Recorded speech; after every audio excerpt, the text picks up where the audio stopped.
middle of a toast, I handed a matte black business card to the man standing next to the groom. That 3-inch piece of cardstock ended up costing my son-in-law his job, his marriage, and his reputation in less than 200 seconds.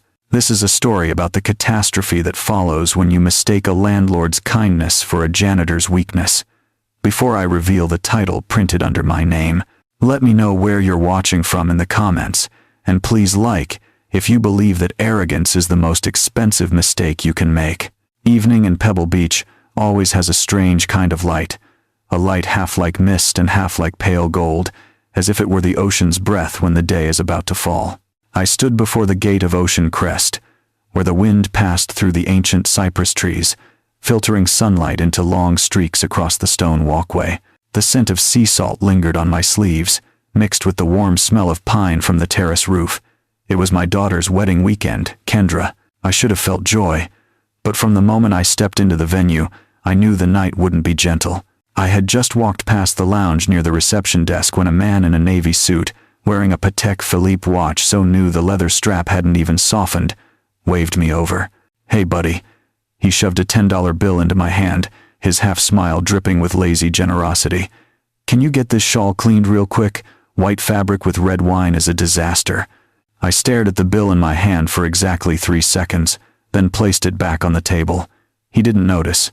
Probably assumed I wouldn't dare refuse. I wore a white shirt, dark trousers, and a gray jacket. Not fancy, but nothing like a uniform. Yet, in a place like Pebble Beach, in a resort like this, people decide who you are based on nothing more than how you fail to match their lighting.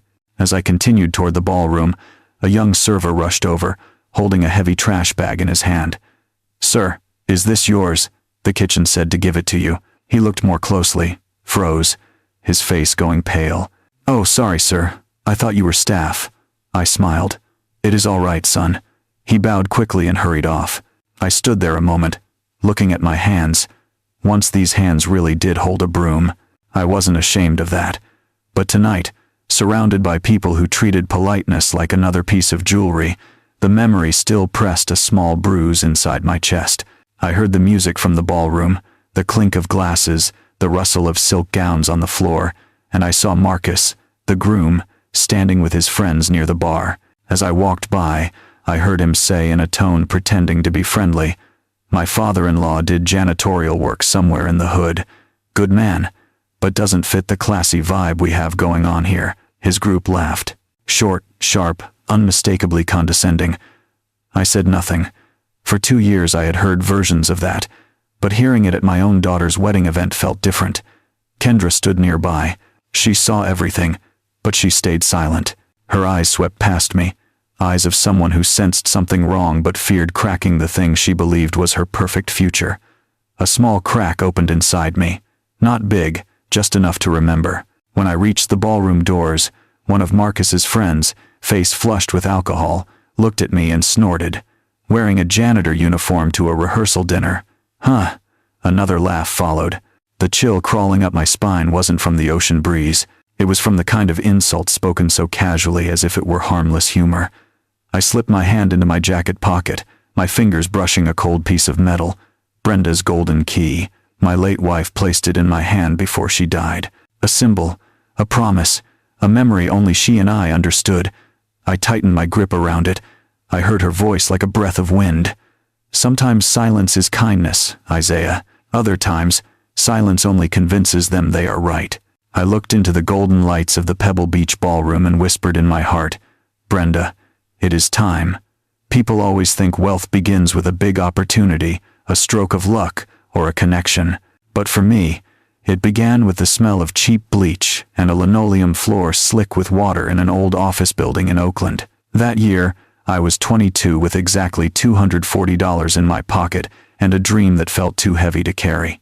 That memory of the cold water and the empty pockets was the only thing that kept me from walking up to that stage and tearing the microphone from his hand.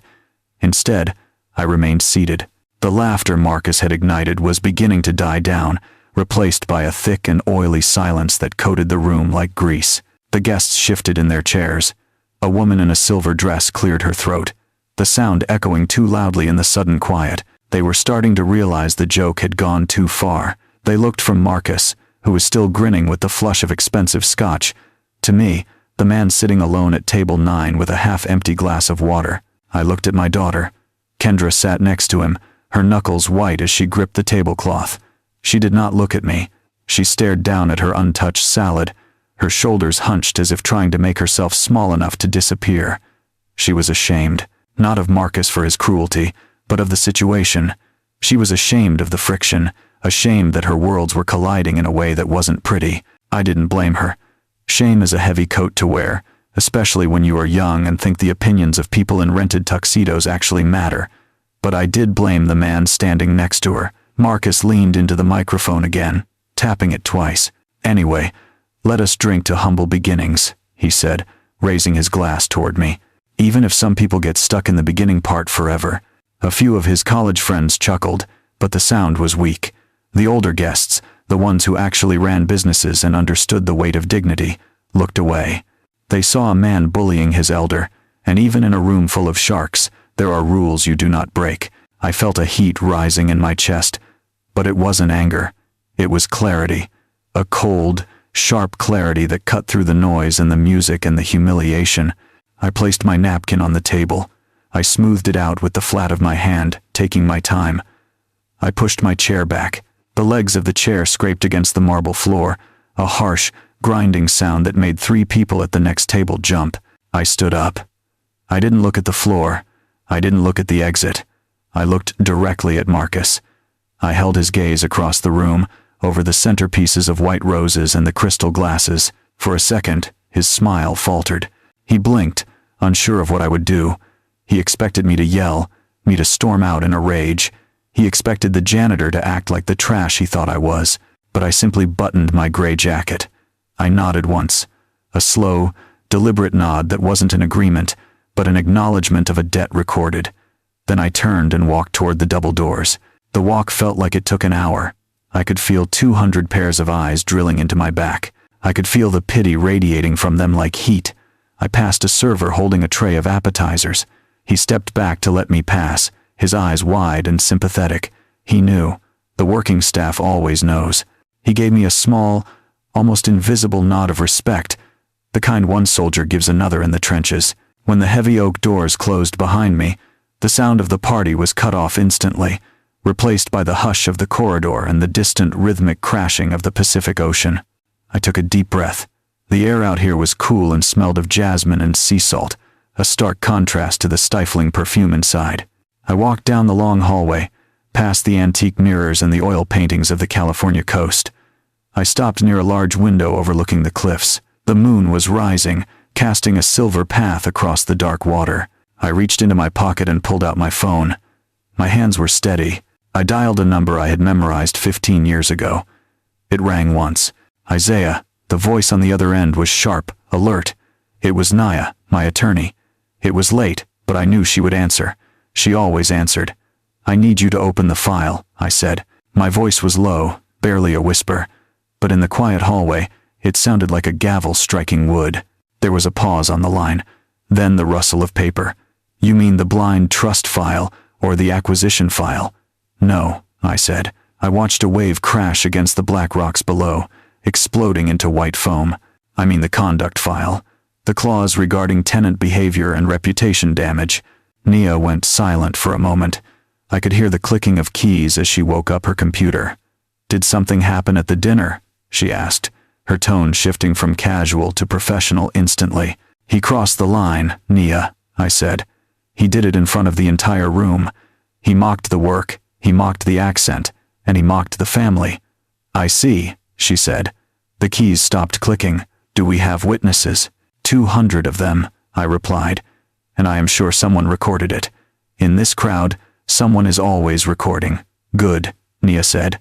"I will have the papers drafted by morning. Do you want to terminate the lease immediately?" "No," I said. I closed my eyes, picturing Marcus's smug face, the way he held that champagne glass like a weapon. "Not yet.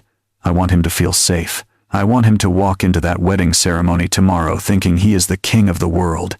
I want him to climb so high that when he falls, he remembers the sensation for the rest of his life." "Understood," Nia said. "I will meet you in the suite at 7. Bring the deed to the Seaside Point Tower. We are going to need it. I hung up the phone. I slid it back into my pocket, my fingers brushing against the cold metal of Brenda's key again. I traced the jagged edge of it with my thumb. It was a small, simple thing, just a piece of brass, but it opened a door that Marcus didn't even know existed. I looked out at the ocean one last time. The fog was rolling in, obscuring the stars, but I knew they were there, just like I knew who I was. I wasn't just a janitor, a relic. I was the storm that was about to make landfall. I turned away from the window and headed toward the elevator, leaving the sounds of the party far behind me. The real work was about to begin. The elevator doors slid shut, cutting off the last murmur of the party downstairs, and the sudden silence took me back, not to the luxury suite on the top floor, but to a basement in East Oakland 30 years ago. I closed my eyes, and I could still smell it. The sharp, stinging scent of industrial bleach mixed with the stale odor of wet mops and old coffee grounds. My knees used to crack every time I stood up from scrubbing a baseboard. My hands were permanently stained with grease and gray water, rough as sandpaper. To the world, I was just the shadow that emptied the trash cans after the businessmen went home to their warm houses. I was the man they stepped around, the man they didn't see, the man they assumed had nothing to offer but labor. But they didn't know what I was watching. I wasn't just cleaning their offices, I was studying their failures. I learned which tenants paid on time and which ones were drowning in debt by the color of the envelopes in their recycling bins. Brenda was the only one who saw the plan.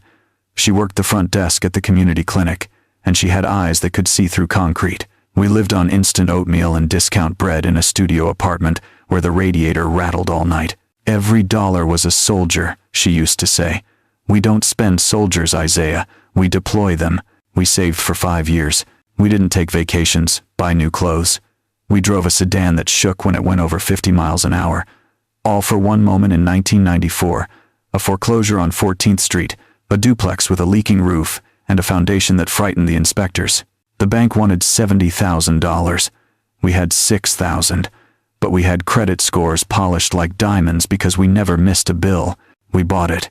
We fixed the roof ourselves at night, working by the light of a portable lantern. We lived in the smaller unit and rented the bigger one. That rent check covered the mortgage, and the remaining $50 went into a jar. That was the first secret of the poor who want to rise in America. You buy assets that feed you, not liabilities that eat you. That duplex paid for a fourplex 2 years later. The fourplex paid for a warehouse in the industrial district. Then came the crash of 2008. Everyone was selling. Everyone was panicking. I walked into the bank with cash we had hoarded for a decade, and I bought the very office tower where I used to plunge the toilets. But the real challenge wasn't the money. It was Kendra. I remember holding her when she was 2 years old. We were sitting on a second-hand sofa in that drafty apartment, watching the fog roll over the bay. I looked at her sleeping face, so peaceful and innocent, and I made a vow to Brenda. If she knows she is rich, she will never learn how to fight. If she knows there is a safety net, she will never learn to fly. Brenda squeezed my hand. She needs to know value before she knows price, she whispered. So we made the choice. We let her believe the uniform was all there was. We sent her to public school. We made her work summers at the library. When she asked for a car, we gave her a bus pass. It broke my heart sometimes. I wanted to give her the world, buy her the pony, the dress, the trip to Paris.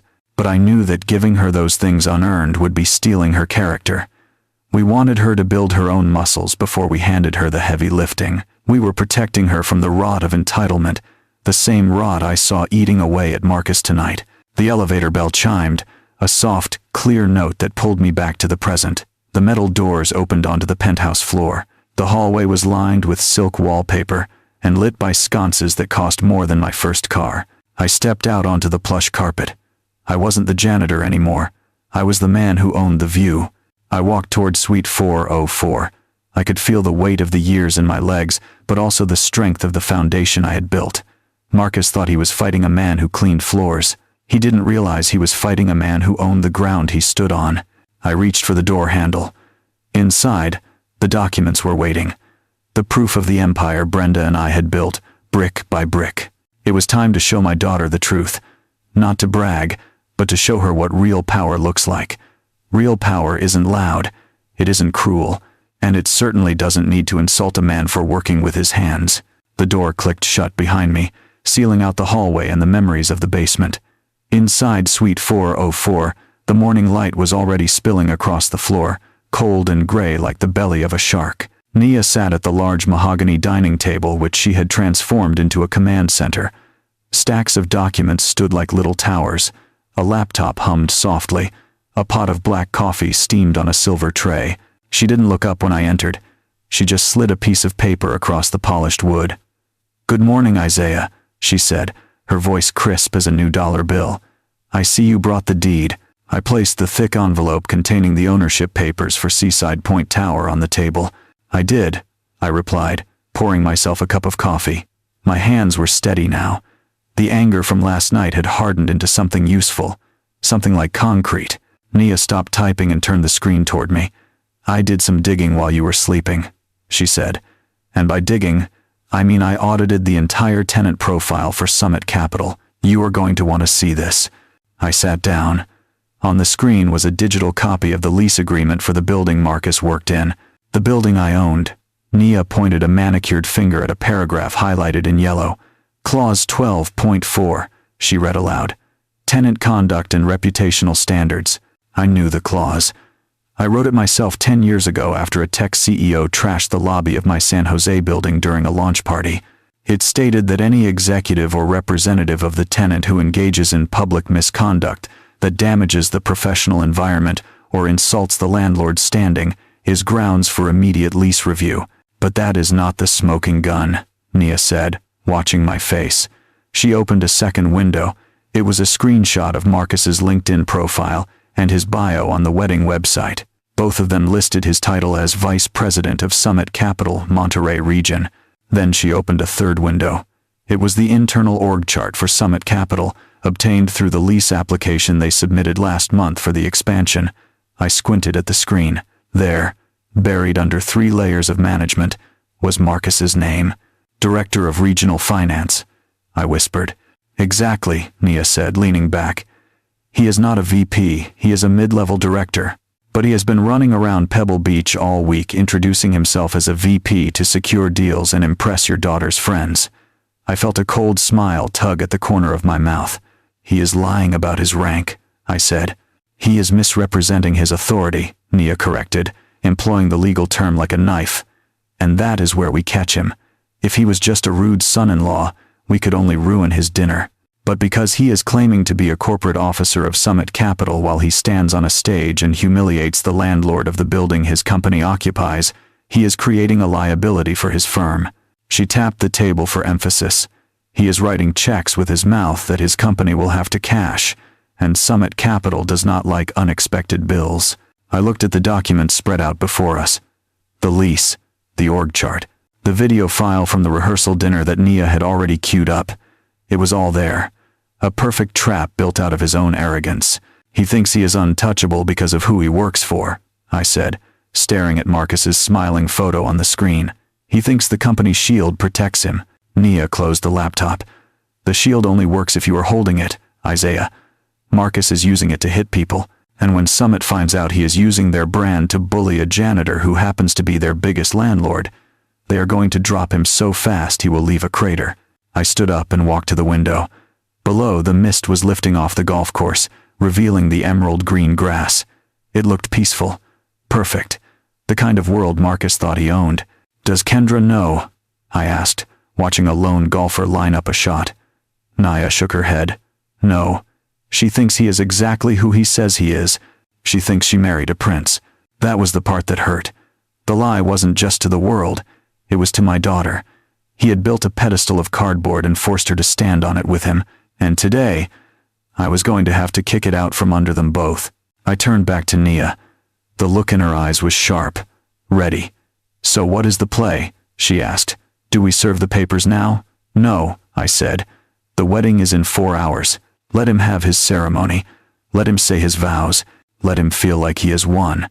But at the reception, when he takes that microphone again," I picked up the deed to the tower and weighed it in my hand. It was heavy. "When he takes the mic," I said, "we introduce him to the landlord." Nia smiled. and it was the smile of a wolf who just saw the gate to the sheepfold open.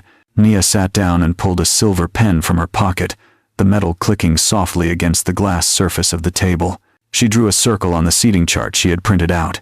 "This is the kill zone," she said, her voice dropping to a whisper that felt louder than a shout. "Table 4.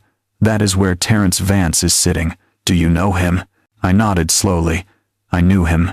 Not personally, but I knew his signature. It was on the bottom of the lease amendment from 4 years ago. Terrence Vance was the senior executive vice president of Summit Capital. He was a man who cared about 2 things, profit and image, usually in that order. "Marcus has been pitching Vance all week," Nia explained, tapping the circle with her pen. "He is trying to secure the lead on the Monterey expansion project. If he lands it, he finally gets the promotion he has been pretending to already have. He is desperate to look like a heavy hitter in front of the boss. So he is on edge," I said, studying the name on the chart. "He is terrified," Nia corrected. "He is walking a tightrope.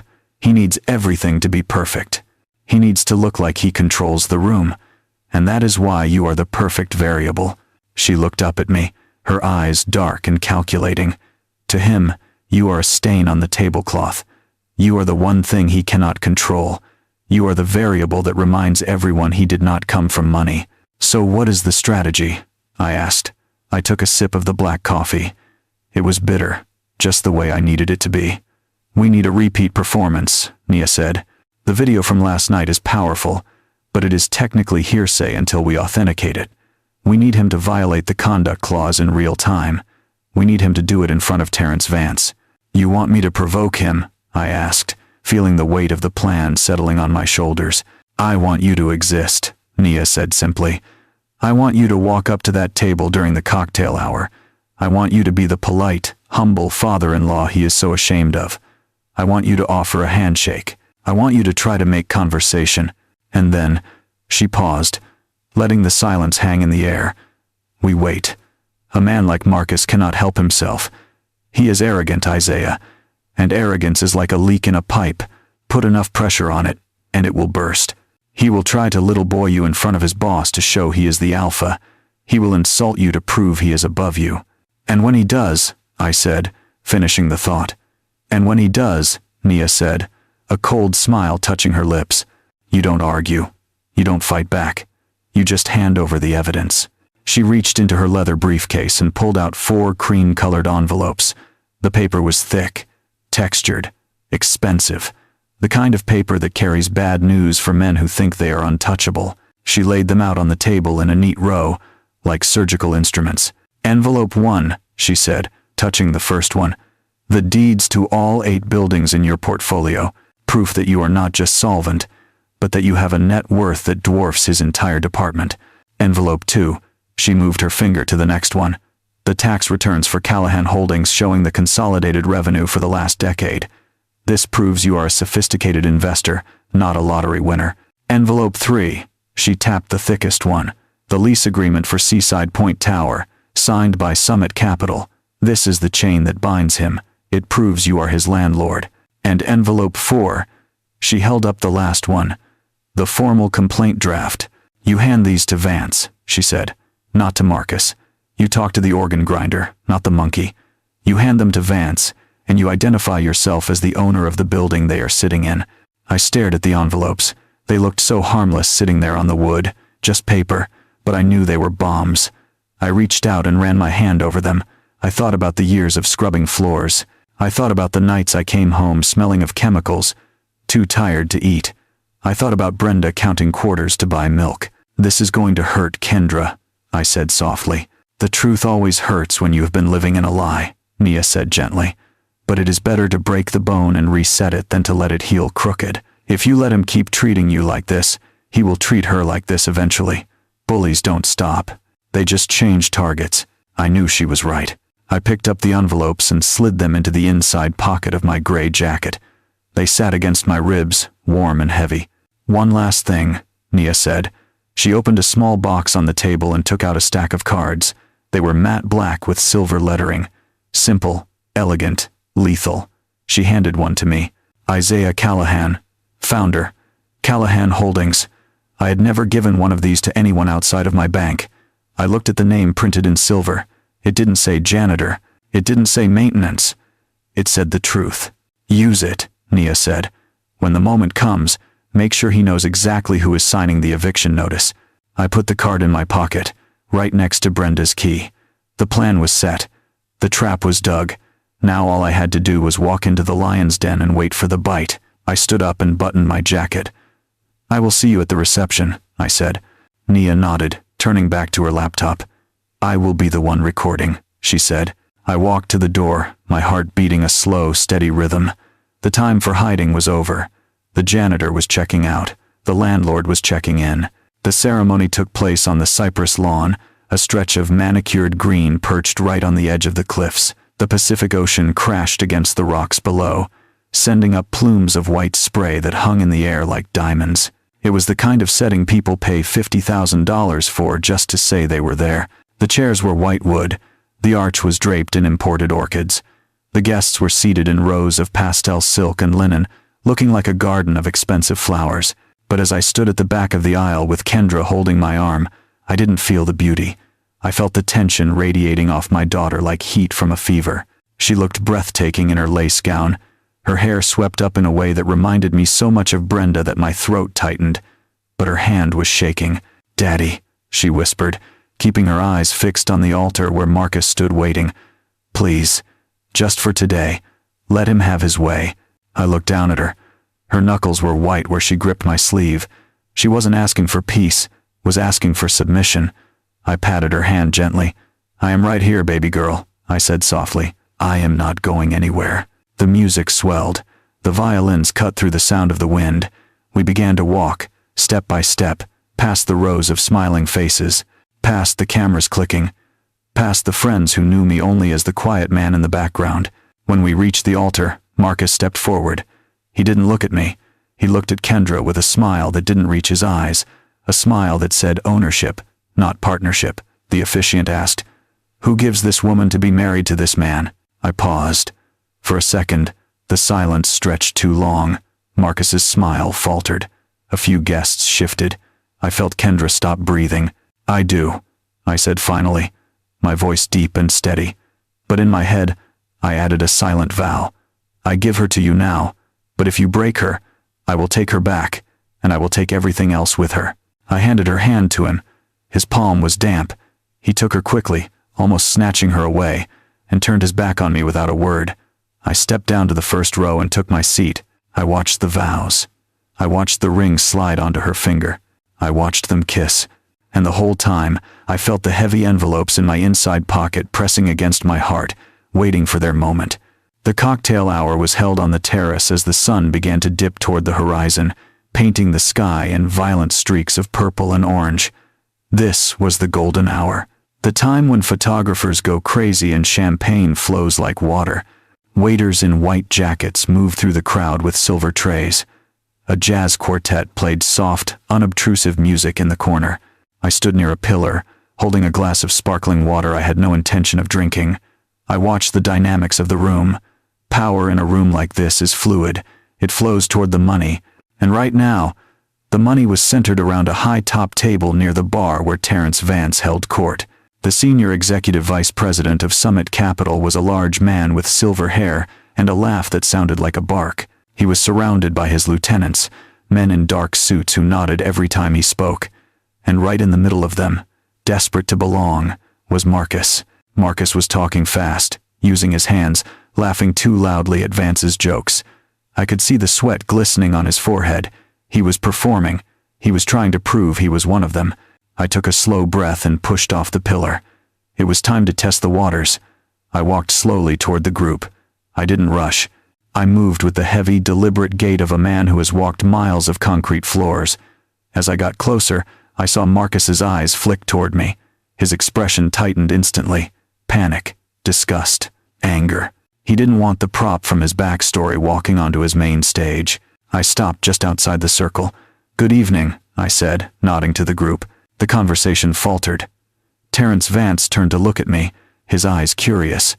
He didn't know who I was. To him, I was just an older black man in a gray jacket. "Mark," Vance said, swirling his drink. "Who is this?" Marcus froze.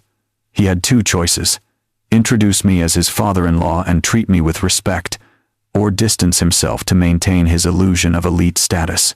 I saw the decision happen in his eyes. He chose the lie. "Oh, this is Ethan," Marcus said, using the fake name he sometimes called me when he wanted to sound casual. "He is, helping out the family today."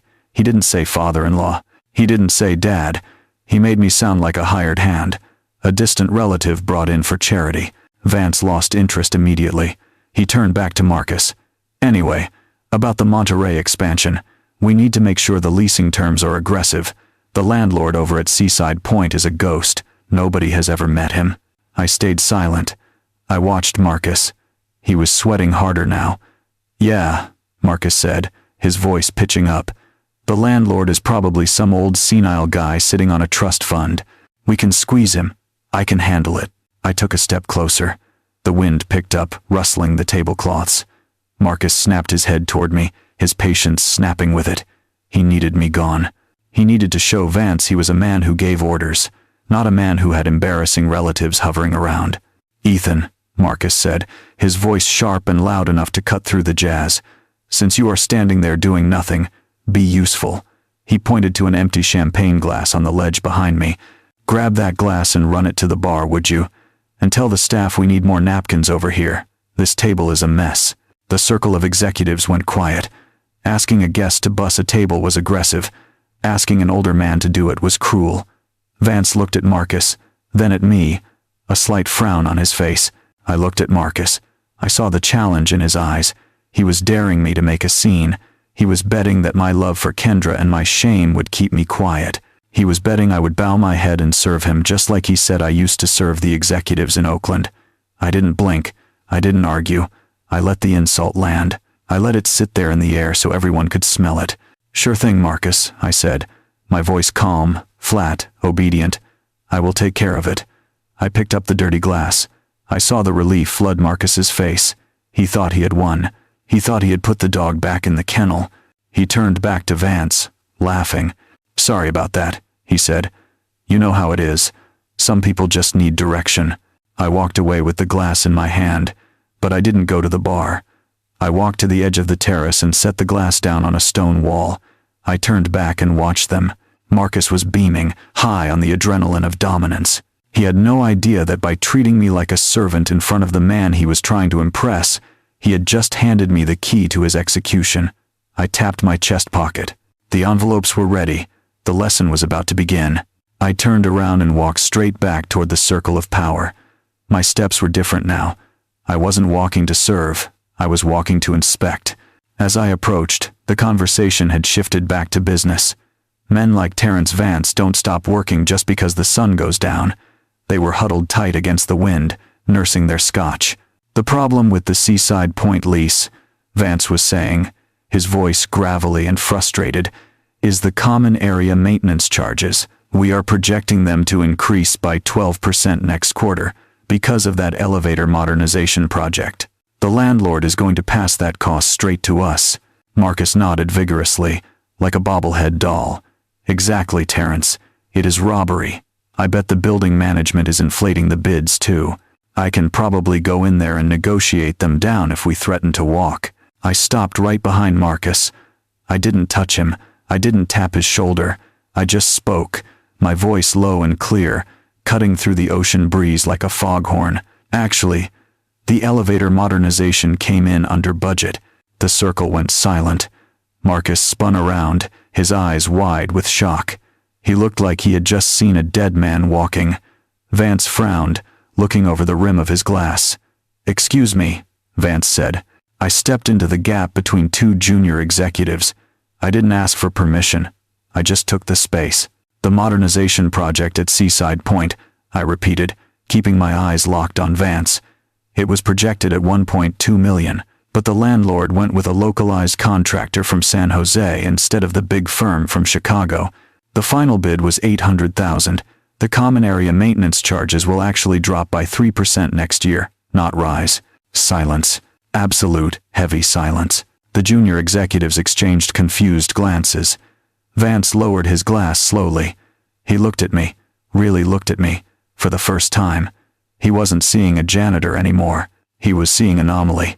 Marcus let out a nervous, high-pitched laugh.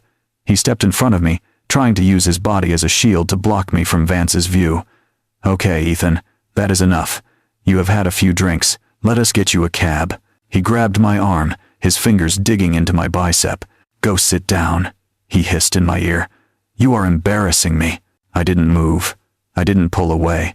I just looked at him, and for a second, he saw something in my eyes that made him let go.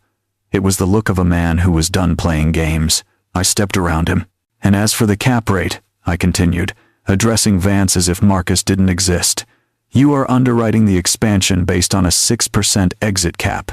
But with the new logistics center opening in Tracy next month, the demand for regional headquarters in Monterey is spiking. The real market cap rate right now is closer to 5.2%. Vance's eyebrows shot up.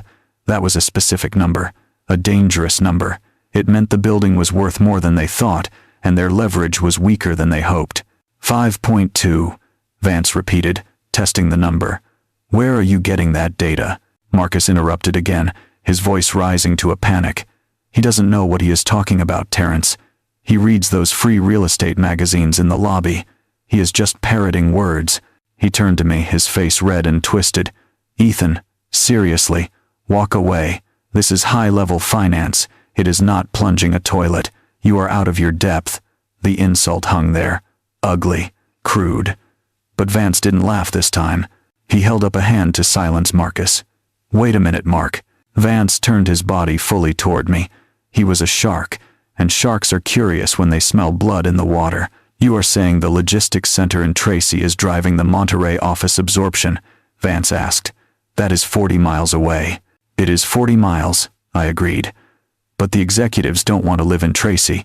They want to live here, in Pebble Beach. They want ocean views.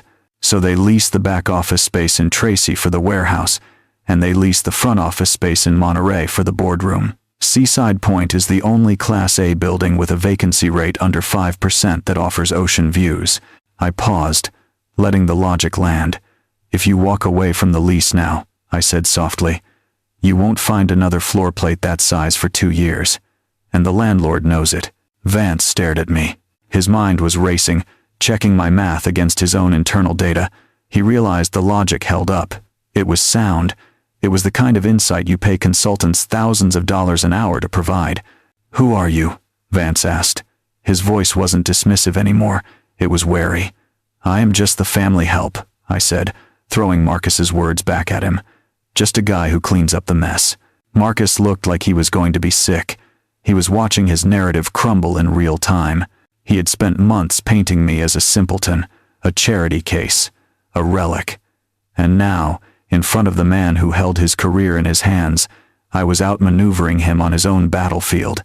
"You are wrong," Marcus snapped, his voice shaking. "The landlord is desperate. I heard they are having cash flow issues. We can crush them." I turned to look at Marcus. The pity I felt for him was gone. Now there was only cold determination.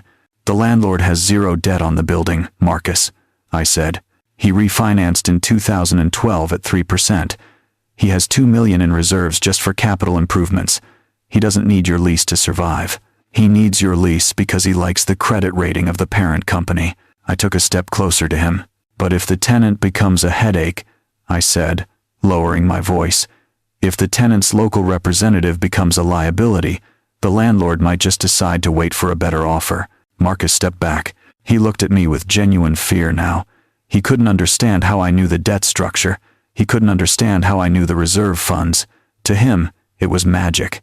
To me, it was just Monday morning paperwork. Vance was watching the exchange closely. He looked from Marcus, who was sweating and flustered, to me, standing calm and still in my gray jacket. He was starting to put the pieces together. He was starting to realize that the dynamic at this table was not what he had been told. "You seem to know a lot about this building," Vance said slowly. For a bystander, I smiled. It was a small, dry smile. "I pay attention to the details, Mr. Vance," I said. "My late wife taught me that. She said if you want to know how strong a house is, you don't look at the paint, you look at the foundation." I reached into my pocket. My fingers closed around the business card Nia had given me, the black card with the silver lettering. Marcus saw the movement. He thought I was reaching for a weapon, or maybe a flask. He lunged forward, grabbing my wrist. "Don't you dare," he hissed. "Don't you pull out some dirty rag or some old photo. Get out of here, Ethan. Now, or I will have security drag you out." He was desperate. He was terrified. He was loud. The entire terrace had gone quiet. People were watching. The jazz band had stopped playing. Marcus was making a scene, the very thing he had warned me not to do. I looked down at his hand gripping my wrist. Then I looked up at Vance. "I think there has been a misunderstanding about who is actually in charge here," I said. I pulled my wrist free with a sharp jerk. Marcus stumbled back. And then, with 200 people watching, I reached into my pocket and pulled out the truth. I smoothed the edge of the matte black card with my thumb, feeling the raised silver lettering that I had designed myself 15 years ago. It was a simple piece of cardstock, but in that moment, it weighed more than a brick of gold. I didn't look at Marcus. I didn't look at the crowd that had gathered, drawn by the sudden rise in voices. I looked only at Terrence Vance, the man who held the keys to the kingdom Marcus so desperately wanted to enter. I extended my hand slowly, keeping my eyes locked on his. "Mr. Vance," I said, my voice steady as the tide, "I believe you have been looking for the landlord of Seaside Point." Vance hesitated for a fraction of a second. He was a man who knew how to read a bluff, and he was searching my face for a crack, a twitch, a sign of deception. He found none. He reached out and took the card. He held it up to the dying light of the sunset. He read the name, Isaiah Callahan. Then he read the title, Founder and CEO, Callahan Holdings. And finally, he looked at the logo, a stylized key that matched the one in my pocket. His eyes widened. It wasn't a dramatic gasp. It was the subtle, terrifying realization of a man who just discovered he has been standing on a trapdoor. He looked from the card to me, and then back to the card. "Callahan Holdings," Vance whispered, the words slipping out before he could stop them. "We have been trying to get a meeting with you for 3 months. Your attorney, Miss Nia, she keeps blocking us." "She is not blocking you," I said calmly. "She is vetting you. We are very particular about who we let into our buildings. We only want tenants who respect the property and the people who maintain it." I let that last part hang in the air, heavy and sharp. Marcus let out a noise that sounded like a strangled laugh. He stepped forward, his hands shaking as he pointed a finger at the card in Vance's hand. "Terrence, come on. Look at him. Look at his jacket. You can't possibly believe this." He turned to me, his face twisting into a mask of desperate malice. "This is a joke, right, Ethan? You went to a print shop this morning and made up some fake cards to feel big. That is pathetic, even for you." He looked around the circle of executives, begging for an ally. "Guys, seriously, he is a janitor. He cleaned toilets at the medical center in Oakland for 20 years. My wife, his own daughter, told me. This is a scam. He is probably trying to hustle us for money." The junior executives shifted their feet, looking uncomfortable. They wanted to believe Marcus because the alternative was too strange to process. But Vance didn't move. He was staring at the card, running his thumb over the high-quality paper stock. "Marcus," Vance said, his voice low and dangerous. "Be quiet." "No, I won't be quiet," Marcus shouted, losing control. "He is lying. He is a fraud. He is trying to ruin my reputation in front of the team." Vance looked up. He didn't look at Marcus. He looked at me. "If you are Callahan," Vance said, testing me, probing for the lie, "then you know the details of the counteroffer we sent last Tuesday regarding the parking structure." I didn't blink. "You asked for 40 reserved spaces on the B2 level," I said immediately.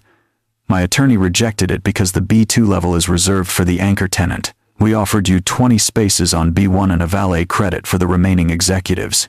You haven't signed the amendment yet because you are hoping we will cave on the signage rights." Vance froze. The color drained from his face. That was privileged information. Information that only the tenant, the broker, and the landlord would know. "We are not going to cave on the signage, Mr. Vance," I added softly. "The building exterior remains clean. That is non-negotiable." The silence that followed was absolute. It was the sound of a worldview shattering. Vance looked at me with a mixture of shock and sudden, intense respect. He realized that the man he had ignored, the man Marcus had ordered to bus tables, was actually the man who decided whether Summit Capital had a home in Monterey or not. "Mr. Callahan," Vance stammered, his posture shifting from arrogant to deferential. "I had no idea. If we had known you were attending, we would have." He trailed off, looking at Marcus. The realization hit him. His director of finance, the man he trusted to lead the region, had just spent the last 20 minutes humiliating the building owner. Marcus saw the look in Vance's eyes. He saw the shift. He saw his promotion, his bonus, and his status evaporating like mist. And instead of accepting defeat, instead of apologizing, he broke. His mind couldn't handle the cognitive dissonance. He couldn't accept that the person he looked down on was actually above him. His ego, bloated and fragile, chose violence over truth. "No," Marcus yelled, stepping back. "This is a trick. He hacked the email. He stole the information. He is a criminal." He looked around wildly. The guests were staring. The waiters had stopped moving. He felt the walls closing in, and like a cornered animal, he decided to attack. "You think you can come here and humiliate me at my own wedding?"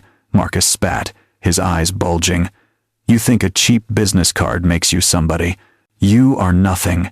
You are the help, and I am going to prove it." He spun around and started marching toward the stage at the front of the terrace. "Marcus," Vance barked. "Stop! Get back here!" But Marcus didn't listen. He was past listening. He was running on pure adrenaline and shame. He grabbed a bottle of champagne from a passing tray, drinking from the neck, spilling foam down his tuxedo front. He climbed the stairs to the small stage where the band had been playing. He grabbed the microphone stand. The feedback squealed, a high piercing shriek that made everyone cover their ears. "Attention," Marcus shouted, his voice amplified and distorted. "Attention, everyone." I watched him from the edge of the terrace. I had given him the warning and even tried to keep it quiet by showing the card only to the small circle. But some men are determined to dig their own graves, and Marcus had just picked up a shovel. Vance looked at me, his face pale. "Mr. Callahan, I am so sorry. I will stop him." "No," I said, placing a hand on Vance's arm to hold him back. "Let him speak." "Why?" Vance asked, horrified. "Because," I said, watching Marcus sway on the stage under the golden lights, "if you stop him now, he will blame you. He will say he was silenced. He needs to finish what he started. He needs to show the world exactly who he is." I tapped my chest pocket where the envelopes were waiting. "And when he is done," I said quietly, "I will show them who I am." Marcus tapped the microphone again, the boom echoing across the golf course. "My father-in-law thinks he is a big shot." Marcus sneered into the mic, pointing a shaking finger at me across the crowd. "He thinks he can come here and tell me how to do my job. Well, I think it is time we all learned the real history of the Callahan family." The guests gasped. Kendra stood up from her table, her hands covering her mouth. I didn't look away. I stood tall in my gray jacket, holding the matte black card in my hand like a shield. The trap was sprung. The witness list was full, and the executioner was about to take the stage. The feedback from the microphone died down, leaving only the sound of Marcus's heavy breathing amplified over the speakers. He gripped the stand with both hands, his knuckles white, his eyes scanning the crowd with a mix of defiance and desperation. He looked like a king whose castle was burning, convinced that if he just shouted loud enough, the flames would obey him. "Let us all raise a glass to Isaiah," Marcus slurred, lifting the champagne bottle high. "The man who thinks a suit makes him equal to us. He wants you to believe he is some kind of business genius. But I have seen his tax returns from 20 years ago. I have seen the callus on his hands." He laughed. A wet, ugly sound. "He didn't build equity," Marcus sneered. "He built a collection of mops. He spent his life cleaning up after people like me, people who actually matter, and now he wants to stand here and lecture me about finance. It is pathetic. It is like a dog trying to teach a wolf how to hunt." The silence on the terrace was total. It wasn't the silence of respect. It was the silence of a car crash. The guests looked down at their shoes. The waiters froze in the shadows. Kendra was sobbing quietly at her table, her face buried in her hands. Marcus expected applause. He expected his wealthy friends to join in, to validate his cruelty. But he had miscalculated. He had forgotten that even in a world of money, there is a line between power and vulgarity, and he had just crossed it at 100 miles an hour. When no one laughed, Marcus's face twisted. He pointed the bottle at me again. "Come on up here, Ethan," he challenged, his voice cracking. "Come tell them your big secret. Tell them about the toilets. Tell them about the trash. Or are you too scared to step into the light?" I didn't hesitate. I didn't look at Terrence Vance, who was staring at the stage with a look of absolute horror. I didn't look at Naya, who was holding her phone up, recording every second. I simply buttoned my gray jacket and walked toward the stairs. My steps on the wooden riser were heavy and rhythmic. Thud, thud, thud, like a gavel striking a bench. I walked past Marcus. I didn't push him. I didn't hit him. I simply took the microphone from his hand. He was so stunned by my calmness that he let it go without a fight. He stumbled back a few steps, leaning against the drum set for support, watching me with wide, confused eyes. I stood center stage. The spotlight hit me, blindingly bright. For a moment, I couldn't see the crowd, only a wall of white light. It felt just like the fluorescent lights of the basement hallway where I used to eat my lunch alone. But this time, I wasn't hiding. I waited. I let the silence stretch for 5 seconds, 10 seconds. I let them wonder. And then I spoke. My voice wasn't loud, but it was deep, resonating from the chest. The voice of a man who has nothing left to prove and nothing left to fear. "I think," I said, looking out into the darkness, "it is time to say a truth that never should have needed saying." I reached into my inside pocket. The movement was slow, deliberate. I pulled out the first cream-colored envelope. I placed it on the music stand in front of me. Then the second, then the third, then the fourth. They looked small under the lights, but I knew they were heavy enough to crush the man standing behind me. I opened the first envelope. I pulled out a stack of papers, the edges crisp and sharp. "These," I said, holding them up, "are the deeds to the 8 commercial buildings I have acquired over the last 30 years. I read the names, my voice ringing out clearly. Seaside Point Tower in Monterey, Golden Crest offices in San Jose, Harborline Mixed Use in Santa Clara, Fremont Square, Oakland Logistics Center 1 and 2. I dropped the papers onto the floor. They landed with a soft slap. Marcus flinched. A murmur rippled through the crowd. Someone in the front row whispered, "Oh my God." I opened the second envelope. "These are 10 years of tax filings," I continued. "Every subsidiary under Callahan Holdings LLC. You didn't see my name on the Forbes list because I didn't want you to. I chose to stay behind the curtain. I chose to be the man who owns the building, not the man who puts his name on the sign." I held up the summary page. The consolidated net worth of the portfolio, based on last quarter's bank appraisal, is $420 million. A sharp breath burst from the crowd. It sounded like the air being sucked out of the room. A glass shattered somewhere in the back.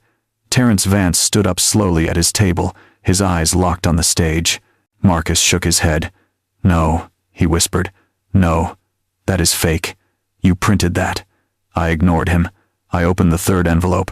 This was the one that mattered. This was the one that would close the coffin. I pulled out a single document. It was bound in blue legal backing. It had a red seal at the bottom, the seal of the county recorder's office. I turned slightly, just enough so I could see Marcus out of the corner of my eye. He looked small now. The arrogance was gone, replaced by a terrifying, dawning realization. "You asked me to tell them about the trash, Marcus," I said, my voice dropping to a dangerous low. "You asked me to tell them about the cleaning, so let us talk about the building you go to every single day." I held the document up to the light. "This is the ownership certificate for Seaside Point Tower, the building where you have your office, the building where you brag to your friends about the view, the building you told Mr. Vance you could squeeze for a better deal." I paused. I wanted him to hear the next words. I wanted him to feel them in his marrow. "I bought that building 12 years ago, Marcus. I signed the lease for Summit Capital. I approved the renovation budget you were just lying about. And I am the one who pays for the toilets you use every morning." The crowd erupted. It wasn't applause. It was a chaotic mix of shock and disbelief.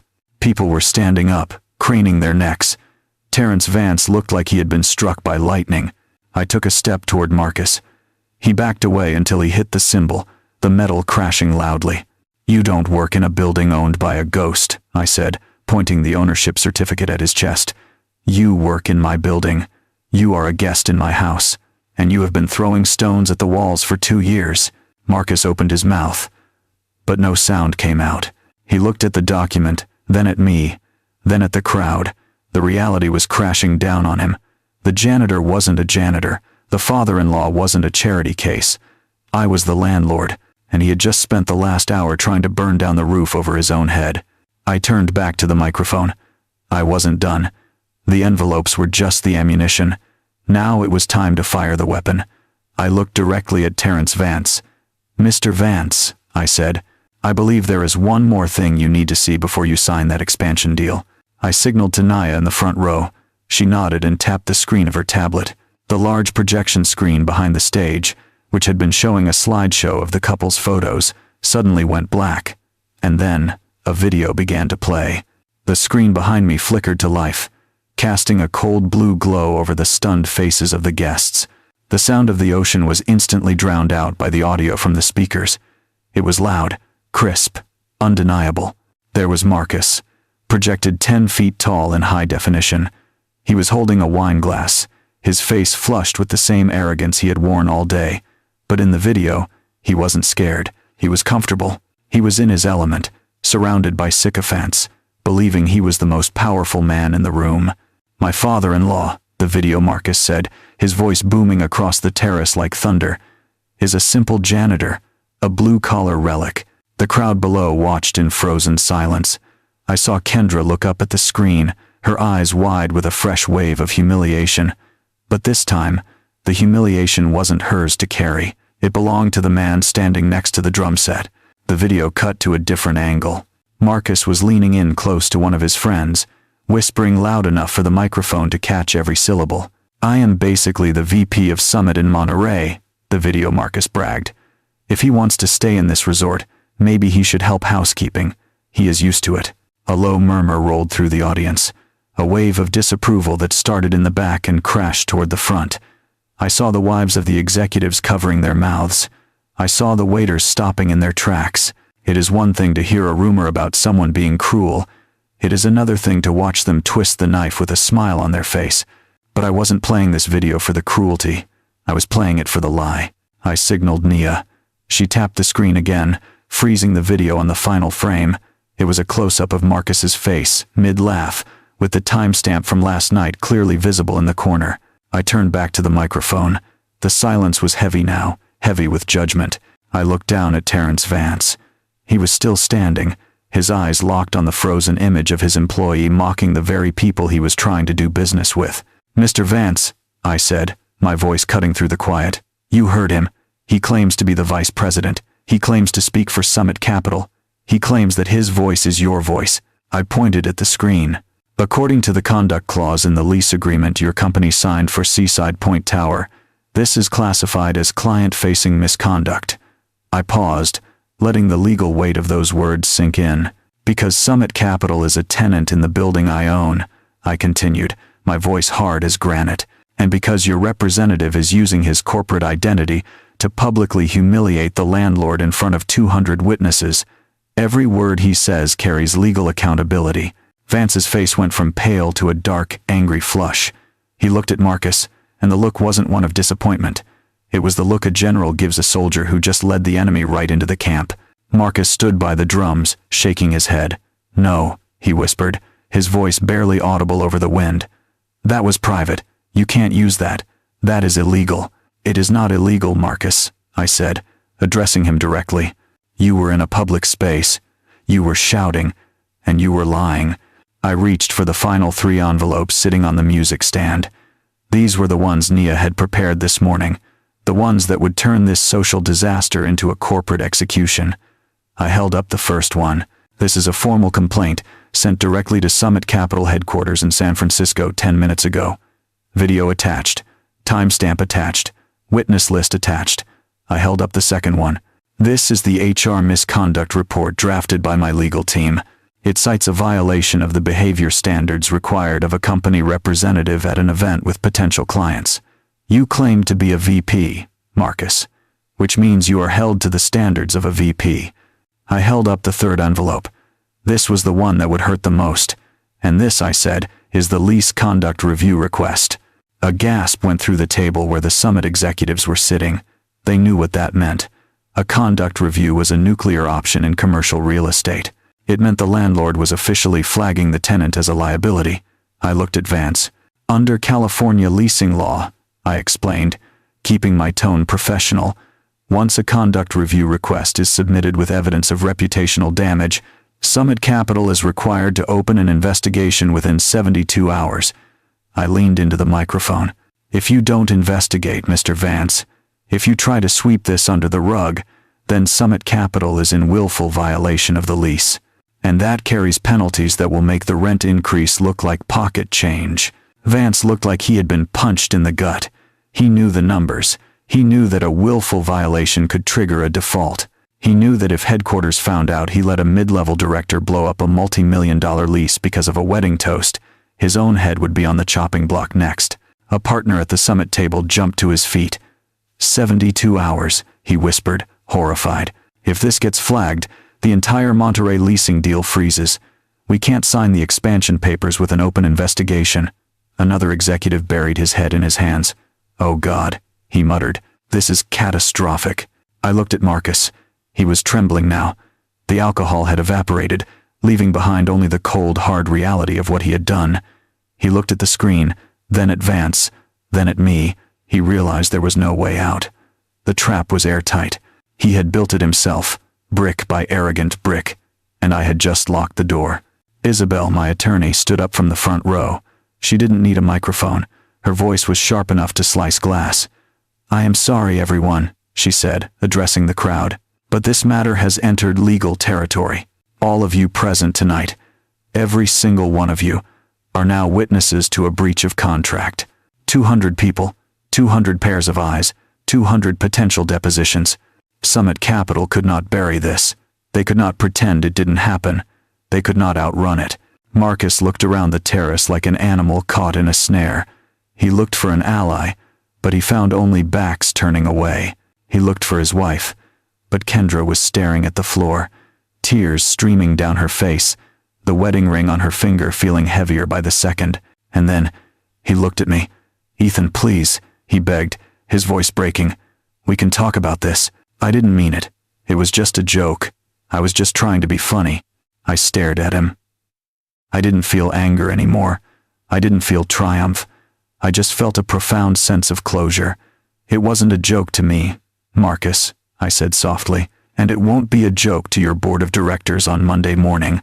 I placed the envelopes down on the stand. The sound of them hitting the metal was the final period at the end of his sentence. The video on the screen faded to black, leaving Marcus standing in the darkness, exposed, ruined, and completely alone. The screen faded to black, but the darkness remained over Marcus like a shroud. He stood alone on the stage, the microphone still humming with the feedback of his own destruction. The terrace, usually filled with the sounds of celebration, was now a courtroom where the verdict had already been delivered. Terrence Vance moved first. He didn't run. He didn't shout. He moved with the cold, efficient lethality of a corporate executioner who realizes a limb has become gangrenous and must be severed to save the body. He pushed his chair back, the legs scraping harsh against the stone, and walked toward the stage. The other executives at the Summit table sat like statues. They knew the protocol. When a wolf is wounded in the pack, the others do not help him. They distance themselves to avoid the scent of blood. Vance stopped at the bottom of the wooden stairs. He looked up at Marcus. There was no pity in his eyes. There was only calculation. He was already doing the math on how much this lawsuit would cost, how much the PR cleanup would require, and how much face he had lost in front of a landlord he desperately needed. Marcus, Vance said. His voice was not loud, but in the silence, it carried further than a scream. Step down. Marcus blinked, his eyes unfocused. Terry, he stammered, using a nickname he had never earned. Listen, I can explain. It is a misunderstanding. It is not a misunderstanding. Vance cut him off, his voice slicing through the air like a guillotine. It is a liability. You just triggered a conduct review on a multi-million-dollar lease. You just exposed the firm to a lawsuit from our largest regional landlord. And you did it while impersonating a corporate officer. Vance took a step closer, his face hardening into stone. You are not a vice president, Marcus. You never were. You are a regional director, and as of this moment, I am not sure you are even that. A gasp went through the crowd. To be stripped of a title in private is painful. To be stripped of it in front of 200 people, in front of your wife, in front of the man you tried to humiliate, is a death sentence. Marcus looked at the crowd. He saw the shock on the faces of his friends. He saw the disgust on the faces of the investors. He saw the way the waiters were looking at him, not with respect, but with the curiosity people save for roadkill. "Terry, please," Marcus begged, tears mixing with the sweat on his face. "Don't do this here. Not here." Vance didn't blink. He reached out a hand, palm up. "Give me your company phone," Vance ordered. "And your key card." Marcus froze. He clutched his jacket pocket instinctively. That phone was his lifeline. It held his contacts, his calendar, his access to the world he thought he owned.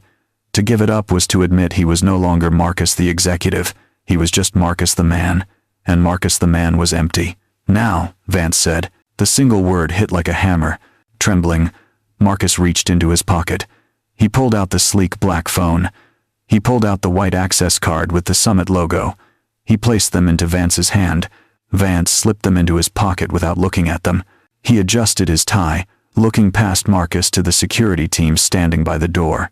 "You are suspended pending a formal investigation into fraud and gross misconduct," Vance announced, his voice formal and final. "Effective immediately.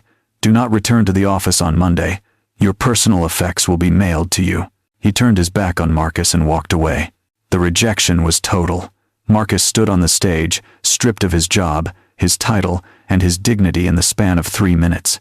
The adrenaline that had been fueling him turned into poison.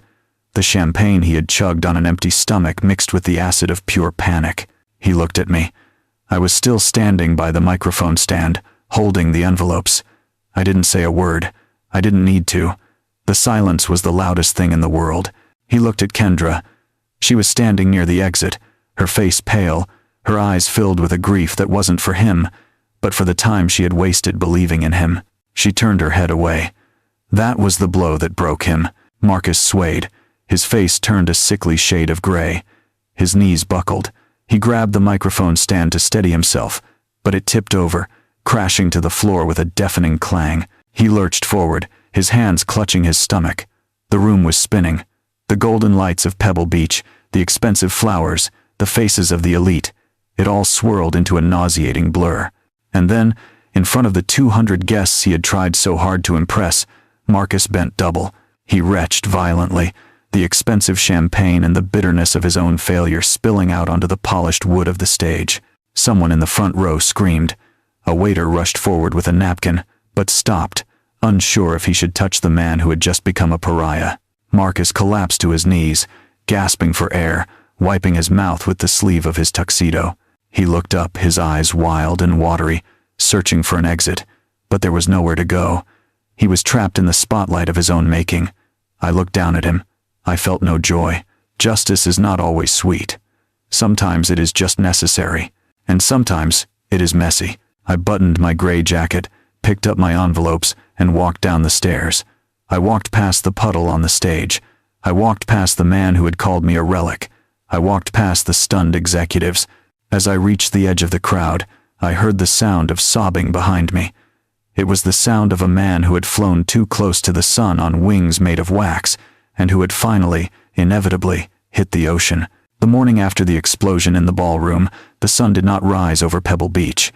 The sky was a bruised shade of purple and gray, heavy with fog that clung to the cliffs like a wet blanket. It was the kind of morning that feels like a hangover even if you haven't touched a drop of alcohol. For Marcus, the collapse of his life didn't happen all at once like a building imploding. It happened in agonizing, slow-motion increments, each one stripping away another layer of the skin he had spent a decade growing. He woke up not in the bridal suite with its ocean views and Egyptian cotton sheets, but in a standard room on the ground floor near the service entrance. The hotel manager, a discreet man who understood the shifting tides of power, had moved his belongings quietly while he was still retching in the bathroom the night before. The first blow arrived at 6 a.m. via a notification on his personal email, the only one he had left. It was from the Summit Capital Human Resources Department. There was no greeting, no polite preamble, just a subject line that read, "Notice of termination." I saw the email later because Nia was copied on every piece of correspondence regarding the conduct review. The body of the message was 3 lines long. Due to gross misconduct, misrepresentation of corporate authority, and client-facing reputational damage. Your employment is terminated effective immediately. Please do not attempt to access company property. 3 lines. 11 years of climbing the ladder, of late nights, of missed birthdays, of clawing his way into rooms where he didn't belong. All of it erased by 3 lines of black text on a white screen. But the corporate world is not content with just firing you. When you embarrass them, they make sure you never work again. An hour later, the second notification arrived. This one was from FINRA, the regulatory body that oversees financial professionals. Summit Capital had filed a Form U-5, the Uniform Termination Notice. In the section for the reason for leaving, they had checked the box for permitted to resign after allegations of misconduct. That checkmark is a scarlet letter. It tells every future employer that you are radioactive. It tells every recruiter that you are a liability. Marcus wasn't just unemployed, he was unemployable. He sat on the edge of the bed, staring at his phone, his hands shaking so hard he could barely hold the device. He called his friends, the groomsmen who had laughed at his jokes and drunk his scotch. No one answered. He texted the junior executives he had mentored. The messages went unread. The pack had moved on, leaving the wounded wolf to die in the snow. At 10 o'clock, the door to his room opened. It wasn't housekeeping. It was Kendra. She walked in slowly, closing the door behind her with a soft click. She was wearing jeans and a simple white sweater, her hair pulled back in a ponytail. She looked tired, her eyes red and swollen. But there was a stillness about her that I hadn't seen in years. It was the stillness of a woman who has walked through fire and burned away everything that wasn't true. Marcus looked up, hope flickering in his eyes like a dying candle. "Kendra," he croaked, his voice raspy. "Thank God. You have to talk to your dad. You have to tell him to stop. He is ruining everything." He stood up, reaching for her. It was a mistake. He was just stressed. "I can fix this. I just need him to retract the complaint." Kendra didn't move toward him. She didn't back away. She just stood there, looking at him as if he were a stranger she had met in a dream. "He is not ruining anything, Marcus," she said, her voice soft but steady. "You did this. You built this trap. You walked into it. And you dragged me in with you." Marcus froze. "Baby, please. I did it for us. I wanted us to be somebody." "You wanted you to be somebody," Kendra corrected him.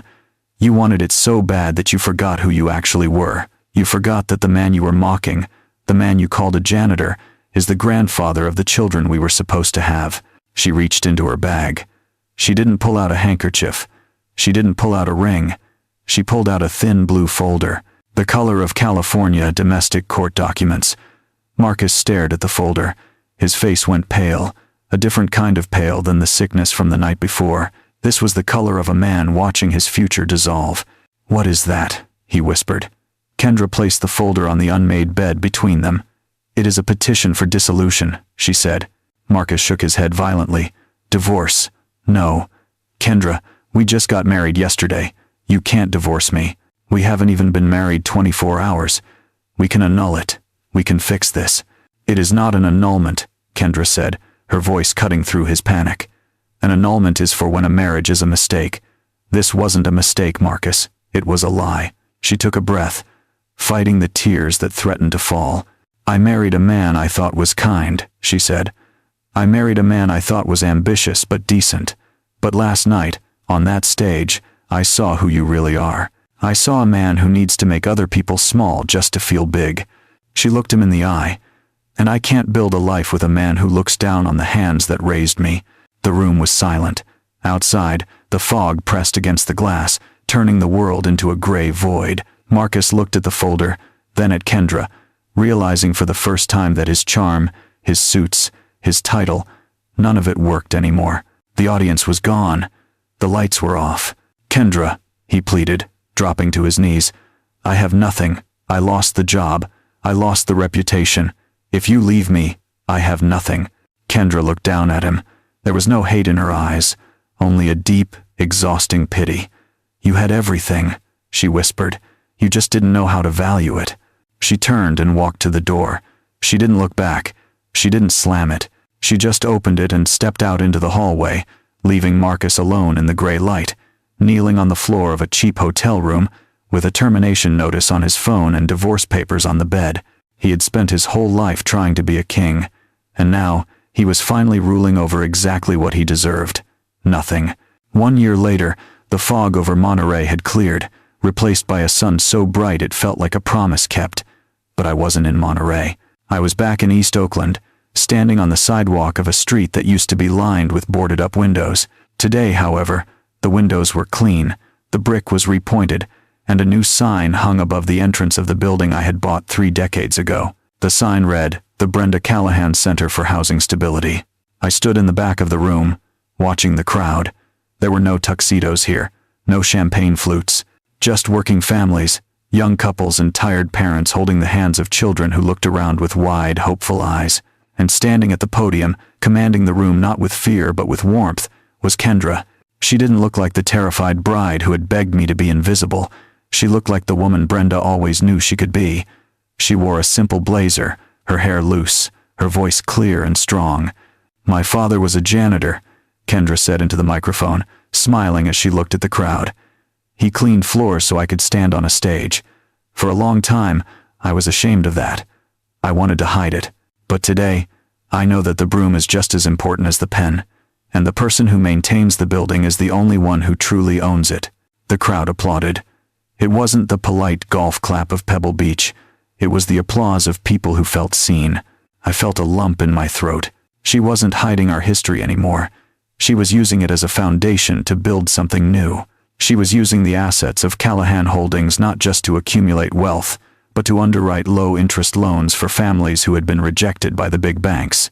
She was doing exactly what Brenda and I had done in 1994, but on a scale we never dared to imagine. When the speech was over, Kendra walked through the crowd, shaking hands, listening to stories, looking people in the eye. She found me in the back corner. "You did good, baby girl," I said. "Your mother is smiling right now." Kendra hugged me, holding on tight. "I think she is smiling at both of us, Dad." She pulled back and turned toward a man standing a few feet away. He was tall, with broad shoulders and a quiet demeanor. He wore a flannel shirt tucked into work boots that had seen real miles. He had been fixing a loose hinge on the front door when we walked in. "Dad," Kendra said, her cheeks flushing slightly, "I want you to meet someone. This is Andre. He is the project manager for the renovation. He is a civil engineer, but he insists on checking the framing himself." Andre stepped forward. He didn't offer a limp hand or a practiced smile. He offered a hand that was rough, calloused, and strong. "It is an honor to meet you, Mr. Callahan," Andre said. His voice was deep and sincere. "I have studied the retrofits you did on the Fremont building. The way you reinforced the seismic bracing without losing the floor space was brilliant." He didn't ask about my net worth. He didn't ask about the country club. He asked about the work. He respected the craft. I looked at Andre, then at Kendra. I saw the way she looked at him. There was no anxiety in her eyes. No need to perform. Just peace. I shook Andre's hand. "It wasn't brilliant, son," I said. "It was just necessary. If you want a building to last, you have to protect the bones." Andre nodded. "That is the only way to build, sir." I reached into my pocket. My fingers brushed against the matte black business card, but I left it there. Instead, I pulled out something else. The small brass key. The key to the first duplex. The key Brenda gave me. I looked at it for a moment, letting the sunlight catch the scratched metal. It was the heaviest thing I owned, because it carried the weight of every sacrifice, every late night, every moment of silence I had endured to get here. I took Kendra's hand and placed the key in her palm. "What is this?" she asked, though I think she already knew.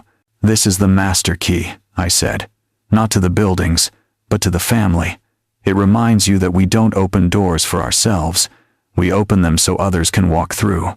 Kendra closed her fingers around it. She didn't cry. She just nodded, accepting the weight of the legacy. "I am ready, Dad," she whispered. "I know you are," I said.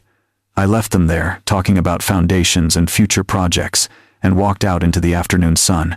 I drove west, toward the ocean, but not to the cliffs of Pebble Beach. I drove to a quiet stretch of coast where the tourists didn't go. I stood on the sand, watching the Pacific roll in. The waves were relentless, crashing against the shore, pulling the sand back, reshaping the world one grain at a time. I thought about Marcus. I heard he had moved back to Ohio, working sales at a mid-sized dealership. He was starting over. Maybe he would learn, maybe he wouldn't, but he was no longer my storm to weather. I thought about the ballroom, the golden lights, the insults, the silence, and I realized that the silence wasn't emptiness. It was fullness. It was the space where you keep your dignity until the moment you need to use it. I took a deep breath, tasting the salt. I was Isaiah Callahan. I was a janitor. I was a landlord. I was a father. And for the first time in a long time, I was just a man enjoying the view. We often mistake volume for value and visibility for validity. We live in an era that encourages us to broadcast every success and polish every flaw until we are nothing but a shine. But as Isaiah showed us, the strongest structures are built in the silence of the basement, not under the spotlight of the stage. A title can be removed, a suit can be taken away, but the dignity earned through honest labor and the integrity built in the dark are things no one can ever evict you from. Be the person who owns the building, not just the one who brags about the view. If this story reminded you of the power of silence, please share it with someone who needs to hear it. And follow the channel for more stories about justice and truth.